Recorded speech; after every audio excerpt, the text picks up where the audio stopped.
ये कहानी है एक ऐसी लड़की की जो यंग थी। 32 एज थी करीब उनकी। और वो एक स्कूल के अंदर एक टीचर थी।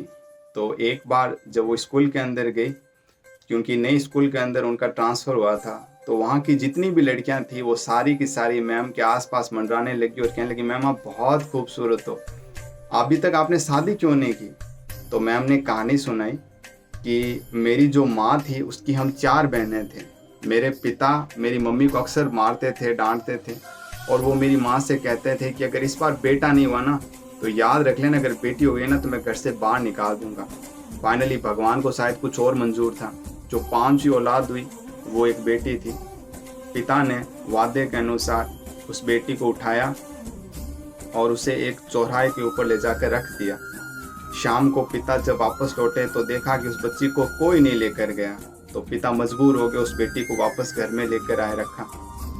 फिर फाइनली क्या हुआ, अभी भी बेटे की आस थी तो माँ वापस प्रेग्नेंट हो गई। और वापस क्या हुआ कि इस बार क्या हुआ, एक बेटे का जन्म हुआ था। पिता खुश थे, लेकिन किसी रीज़न से जो बेटी थी वो बीमारी के कारण एक बेटी खत्म हो गई। ऐसे करते करते चारों बेटियां जो थी खत्म हो गई और 4 बेटे उनके घर में पैदा हो गए। अब क्या हुआ कि बीमारी के कारण उनकी माँ भी चल बसी थी। अब जो है केवल जो बेटे थे वो अपने काम धंधे में लग गए थे और जो बेटी थी और जो बाप 2 ही घर में रह चुके थे। तो मैंने शादी, और वो जो लड़की थी ना जिसे मेरे पिता जो चौराहे पे रख कर आए थे वो कोई और नहीं, वो मैं ही हूँ।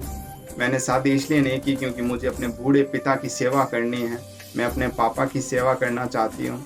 और आज मेरे पापा जो है वो हमेशा ये सोचते हैं कि पता नहीं मैंने उस दिन ऐसा क्यों किया था, लेकिन आज जो तू मेरी सेवा कर रही है, क्योंकि इस वक्त के अंदर सारे बेटे हैं वो मुझे छोड़कर काम धंधे के लिए निकल चुके हैं। तो हमेशा कहते हैं लाइफ के अंदर कि आपकी लाइफ में जो हो रहा है ना, वो पता नहीं ऊपर वाले ने बेटा या बेटी किस चीज़ के लिए प्लान किया है। कहते हैं ना, वक्त के साथ जो चीज़ें मिलती है वो हमेशा आपके लिए परफेक्ट होती है। तो just believe in your luck. Thank you.